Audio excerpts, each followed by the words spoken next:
नमस्कार दोस्तों। आज जो कहानी मैं आपको सुनाने जा रहा हूँ, इस कहानी के लेखक स्वर्गीय मुंशी प्रेमचंद जी हैं।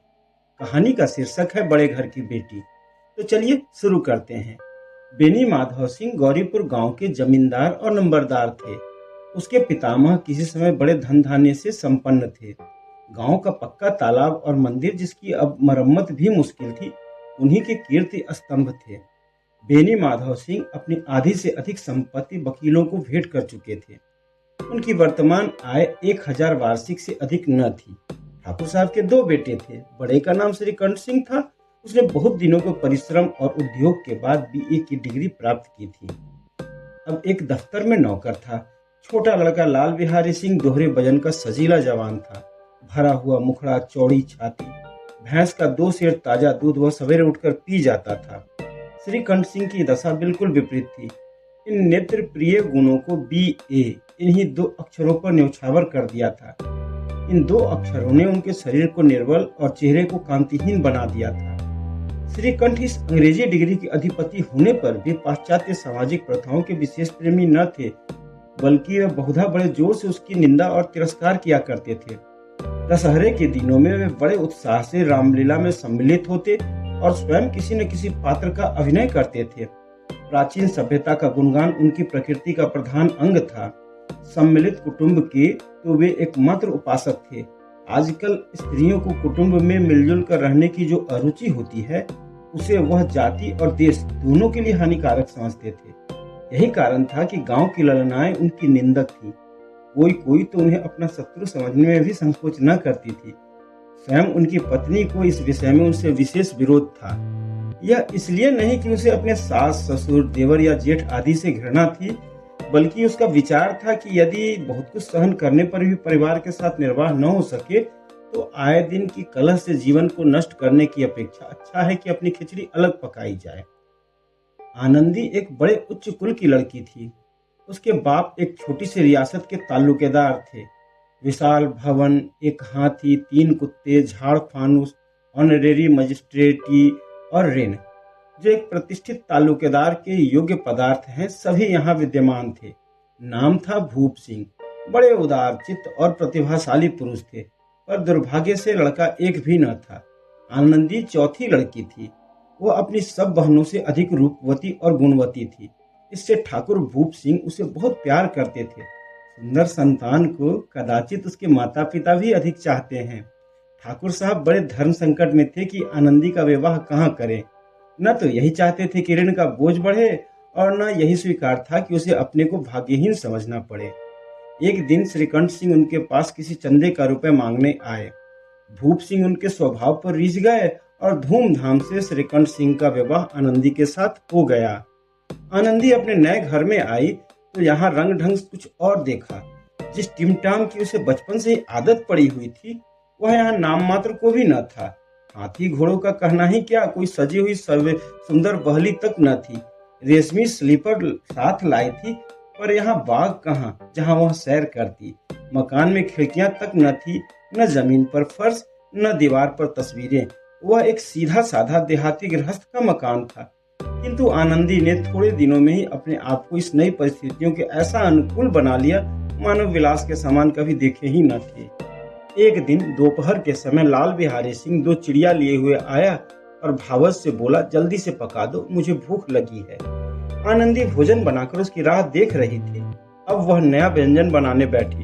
हांडी में देखा तो घी पाव भर से अधिक न था।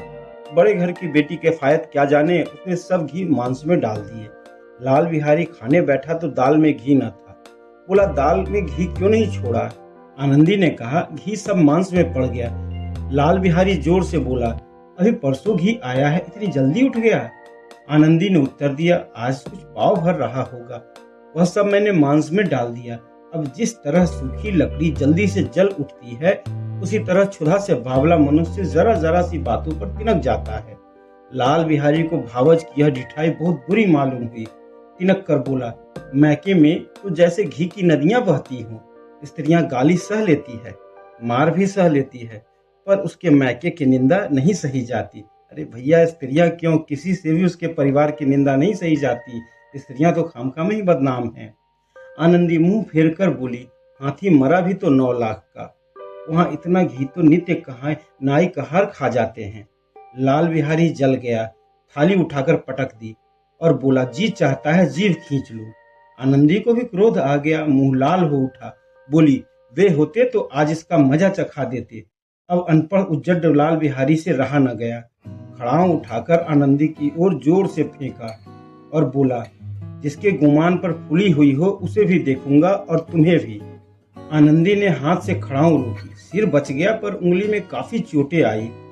क्रोध के मारे हवा से हिलते हुए पत्ते की भांति कांपती हुई अपने कमरे में आकर खड़ी हो गई। स्त्री को पति के बल और पुरुषत्व का घमंड होता है। आनंदी खून का घूंट पीकर रह गई।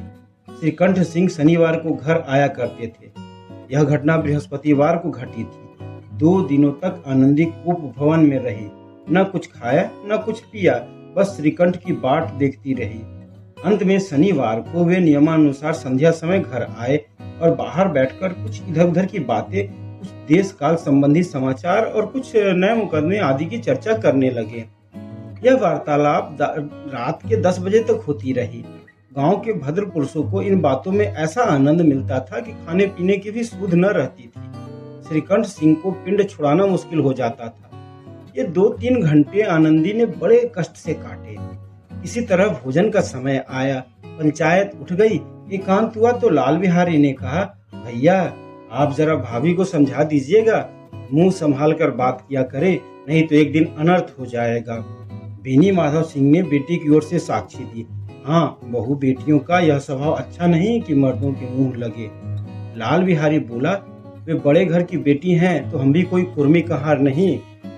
श्रीकंठ ने चिंतित स्वर से पूछा, आखिर बात क्या हुई? लाल बिहारी ने कहा, कुछ भी नहीं, यूं ही आप उलझ पड़ी। मैके के सामने हम लोगों को तो कुछ समझती ही नहीं। श्रीकंठ खा पी करके आनंदी के पास गए। वह भरी पड़ी थी। ये हजरत भी कुछ तीखे थे। आनंदी ने पूछा, चित्त तो प्रसन्न है? श्रीकंठ सिंह बोले, बहुत प्रसन्न है, पर तुमने आजकल घर में यह क्या नया उपद्रव मचा रखा है? आनंदी की त्योरी चढ़ गई। झुंझलाहट के मारे बदन में ज्वाला सी दहक उठी। बोली, जिसने तुमसे आग लगाई है उसे पाऊं तो उसके मुंह झुलस दूं। इतनी गर्म क्यों होती हो? बात तो कहो। क्या कहूँ, यह मेरे भाग्य का फेर है, नहीं तो एक गंवार छोकरा जिसको चपरासीगिरी करने का भी शऊर नहीं, मुझे खड़ाऊ से मारकर यूं न करता। सब हाल साफ साफ कहो तो मालूम हो। मुझे तो कुछ पता ही नहीं। परसों तुम्हारे लाडले भाई ने मुझसे मांस पकाने को कहा। घी हांडी में पाव भर से अधिक न था, वह सब मैंने मांस में डाल दिए। जब खाने बैठा तो कहने लगा, दाल में घी क्यों नहीं है?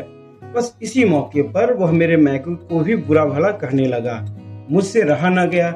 मैंने कहा कि वहाँ इतनी घी तो नाई कहार खा जाते हैं और किसी को जान भी न पड़ता है।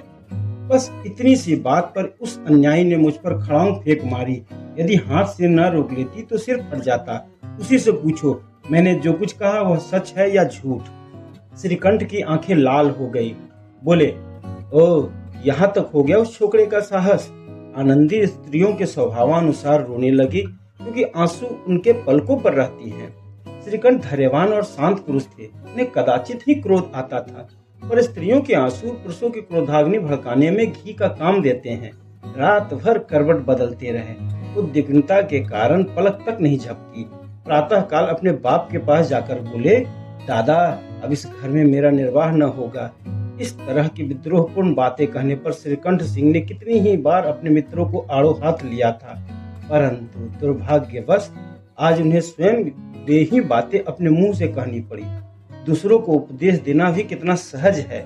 बेनी माधव सिंह घबरा उठे और बोले, क्यों?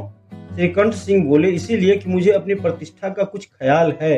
आपके घर में अब अन्याय और हठ का प्रयोग हो रहा है। जिनको बड़ों का आदर सम्मान करना चाहिए वे उनके सिर पर चढ़ते हैं। मैं दूसरे का नौकर ठहरा घर पर रहता नहीं, यहाँ मेरे पीछे स्त्रियों पर खड़ाऊ और जूतों की बौछार होती है। बड़ी बात तक ही हो तो चिंता नहीं, कोई एक छोड़ दो कह ले, वहां तक मैं सह सकता हूँ, किंतु यह कदापि नहीं हो सकता कि मेरे ऊपर लात घुसे पड़े और मैं मुंह न खोलूं। बेनी माधव सिंह कुछ जवाब न दे सके। श्रीकंठ सिंह सदैव उनका आदर करते थे। उनके ऐसे तेवर देख बूढ़ा अवाक रह गया। केवल इतना ही बोला, बेटा तुम बुद्धिमान होकर ऐसी बातें करते हो। स्त्रियां इसी तरह घर का नाश कर देती हैं, उनको बहुत सिर चढ़ाना अच्छी बात नहीं। श्रीकंठ सिंह ने उत्तर दिया, इतना मैं भी जानता हूँ, आपके आशीर्वाद से मूर्ख नहीं हूँ। आप स्वयं जानते हैं, मेरे ही समझाने बुझाने से इसी गांव में कई घर संभल गए, और जिस स्त्री की मान प्रतिष्ठा का ईश्वर के दरबार में उत्तरदाता हूँ, उसके प्रति ऐसा घोर अन्याय और पशुवत व्यवहार असह्य है। आप सच मानिए, मेरे लिए यही कुछ कम नहीं है कि लाल बिहारी को कुछ दंड नहीं दिया। अब बेनी माधव भी गरमाए, ऐसी बात और सुन न सके। बोले, लाल बिहारी तुम्हारा भाई है, उससे कभी भूल चूक हो उसके कान पकड़ो, लेकिन लाल बिहारी को मैं अपना भाई नहीं समझता। स्त्री के पीछे जी नहीं, उसकी क्रूरता और अविवेक के कारण। दोनों कुछ देर चुप रहे। ठाकुर साहब लड़के का क्रोध शांत करना चाहते थे, लेकिन यह नहीं स्वीकार करना चाहते थे कि लाल बिहारी ने कोई अनुचित काम किया है। इसी बीच में गांव के और कई सज्जन के चिलम के बहाने वहां आ बैठे। कई स्त्रियों ने जब यह सुना कि श्रीकंठ सिंह पत्नी के पीछे पिता से लड़ने पर तैयार है, उन्हें बड़ी खुशी हुई। दोनों पक्षों की सुमधुर वाणियां सुनने के लिए उनकी आत्माएं व्याकुल हो उठी। गांव में कुछ ऐसे कुटिल मनुष्य भी थे जो इस कुल की नीतिपूर्ण गति पर मन ही मन जलते थे। इन महानुभावों की शुभकामनाएं आज पूरी होती दिखाई दी। कोई हुक्का पीने और कोई लगान की रसीद दिखाने के बहाने आकर बैठ गया। बेनी माधव सिंह पुराने आदमी थे, इन भावों को ताड़ गए। उन्होंने निश्चय किया कि चाहे कुछ भी क्यों न हो, इन द्वेषियों को ताली बजाने का अवसर न दूंगा। तुरंत कोमल शब्दों में बोले, बेटा मैं तुमसे बाहर नहीं हूँ, तुम्हारा जो जी चाहे करो, अब तो लड़के से अपराध हो गया। इलाहाबाद का अनुभव रहित झल्लाया हुआ ग्रेजुएट इस बात को न समझ सका। उसे डिबेटिंग क्लब में अपनी बातों पर अड़ने की आदत थी। इन हथकंडों की उसे क्या खबर। बाप ने जिस मतलब से बात पलटी थी वह उसकी समझ में न आए। बोला, मैं लाल बिहारी के साथ अब इस घर में नहीं रह सकता। बेनी माधव सिंह ने पुचकारा, बेटा बुद्धिमान लोग मूर्खों की बातों पर ध्यान नहीं देते, वह नासमझ लड़का है, उससे जो कुछ भूल हुई तुम बड़े होकर क्षमा कर दो। श्रीकंठ सिंह को आवेश आ गया। बोले, उसकी इस दुष्टता को मैं कदापि नहीं सह सकता। या तो वह घर में रहेगा या मैं। आपको यदि वह अधिक प्यारा है तो मुझे विदा कीजिए, मैं अपना भार संभाल लूंगा। लेकिन यदि मुझे रखना चाहते हैं तो उससे कहिए जहां चाहे चला जाए, बस यही मेरा अंतिम निश्चय है। लाल बिहारी सिंह दरवाजे की चौखट पर चुपचाप खड़ा बड़े भाई की बातें सुन रहा था। वह बाप का भी उतना लिहाज नहीं करता था जितना बड़े भाई का करता था। श्रीकंठ का भी उस पर विशेष हार्दिक स्नेह था। अपने होश में उन्होंने कभी उसे घुड़का तक न था। जब वह इलाहाबाद से आते तो उसके लिए कोई न कोई वस्तु अवश्य लाते। मुगदर की जोड़ी उन्होंने ही बनवा दी थी। पिछले साल जब उसने अपने से जोड़े जवान को नाग पंचमी के दिन दंगल में पछाड़ दिया था, तो उन्होंने पुलकित होकर अखाड़े में ही जाकर उसे गले से लगा लिया और 5 रुपए के खुदरा लुटाए थे। ऐसे भाई के मुंह से आज ऐसी हृदय विदारक बात सुनकर लाल बिहारी को बड़ी ग्लानि हुई और फूट फूट कर रोने लगा। इसमें संदेह नहीं कि अपने किए हुए पर वह बहुत पछता रहा था। भाई के आने के एक दिन पहले से ही उसकी छाती धड़कती थी कि देखो भैया क्या कहते हैं, मैं उनके सामने कैसे जाऊंगा, उनसे कैसे बोलूंगा, मेरी आंखें उनके सामने कैसे उठेगी। उसने समझा था कि भैया मुझे बुलाकर समझा देंगे, लेकिन इस आशा के विपरीत आज उसने उन्हें कठोरता की मूर्ति बने हुए पाया। वह मूर्ख था, परंतु उसका मन कहता था कि भैया मेरे साथ अन्याय कर रहे हैं। यदि श्रीकंठ सिंह उसे अकेले में बुलाकर 2-4 कड़ी बात कह देते, इतना ही नहीं 2-4 तमाचे भी लगा देते, तो कदाचित उसे इतना दुख न होता। पर भाई का यह कहना कि अब मैं उसकी सूरत नहीं देखना चाहता, लाल बिहारी से सहा न गया। वह रोता हुआ घर आया, कोठरी में जाकर कपड़े पहने, आंखें पोंछी, जिससे कोई यह न समझे कि वह रो रहा था। इसके उपरांत वह आनंदी के द्वार पर आकर बोला, भाभी भैया ने निश्चय किया है कि मेरे साथ इस घर में न रहेंगे। अब वे मेरा मुंह भी देखना नहीं चाहते, इसीलिए मैं जा रहा हूँ। उन्हें फिर मुंह न दिखलाऊंगा। मुझसे जो कुछ अपराध हुआ उसे क्षमा करना। यह कहते कहते लाल बिहारी का गला भर आया।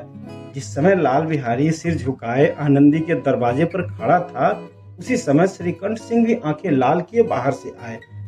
भाई ने देखा तो घृणा से आंखें फेर ली और कतरा कर निकल गए, मानो उसकी परछाई से भी दूर भागना चाहते हो। आनंदी ने लाल बिहारी की शिकायत की थी, लेकिन अब मन ही मन पछता रही थी। वह स्वभाव से ही दयालु थी, उसे इसका तनिक भी ध्यान न था कि बात इतनी बढ़ जाएगी। वह मन ही मन अपने पति पर झुंझला रही थी कि ये इतने गर्म क्यों हुए। जब उसने लाल बिहारी को दरवाजे पर खड़े यह कहते सुना कि अब मैं जाता हूँ, उससे जो कुछ हुआ क्षमा करना, तो उसका रहा सहा क्रोध भी पानी हो गया। वह रोने लगी। मन का मैल धोने के लिए नयन जल से उपयुक्त और कोई वस्तु नहीं है। श्रीकंठ को देखकर आनंदी ने कहा, लाल बाहर खड़े रो रहे हैं तो मैं क्या करूं? भीतर बुला लो, मेरी जीभ में आग लगे, मैंने कहां से झगड़ा उठाया। श्रीकंठ बोले, मैं नहीं बुलाऊंगी। वह बोली, पछताओगे, उन्हें बहुत ग्लानि हो रही है, ऐसा न हो कि वह चले जाए। श्रीकंठ सिंह न उठे। इतने में लाल बिहारी ने फिर कहा, भाभी, भैया से मेरा प्रणाम कह दो, वे मेरा मुंह नहीं देखना चाहते, इसलिए मैं अपना मुंह उन्हें न दिखाऊंगा। लाल बिहारी इतना कहकर लौट पड़ा और शीघ्रता से दरवाजे की ओर बढ़ा। अंत में आनंदी कमरे से निकली और उसका हाथ पकड़ लिया। लाल बिहारी ने पीछे मुड़कर देखा और आंखों में आंसू भरकर बोला, मुझे जाने दो। कहाँ जा रहे हो? जहाँ मेरा कोई मुंह न देखे। मैं तुम लोगों के साथ रहने योग्य नहीं हूँ। तुम्हें मेरी सौगंध, अब एक भी आगे न बढ़ाना। जब तक मुझे यह न मालूम हो जाए कि भैया का मन मेरी तरफ से साफ हो गया है, तब तक मैं इस घर में कदापि न रहूंगा। श्रीकंठ सिंह का भी हृदय पिघला। उन्होंने बाहर आकर लाल बिहारी को गले से लगा लिया। दोनों भाई खूब फूट फूट कर रोए। लाल बिहारी ने सिसकते हुए कहा, अब कभी मत कहिएगा कि तुम्हारा मुंह न देखूंगा। इसके सिवाय आप जो दंड देंगे मैं सहर्ष स्वीकार करूंगा। श्रीकंठ ने कांपते हुए स्वरों में कहा, लल्लू, इन बातों को बिल्कुल भूल जाओ।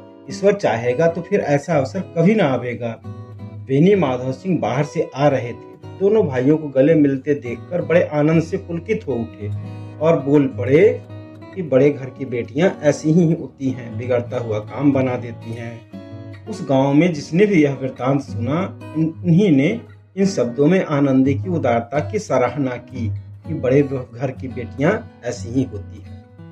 कहानी समाप्त होता है। धन्यवाद।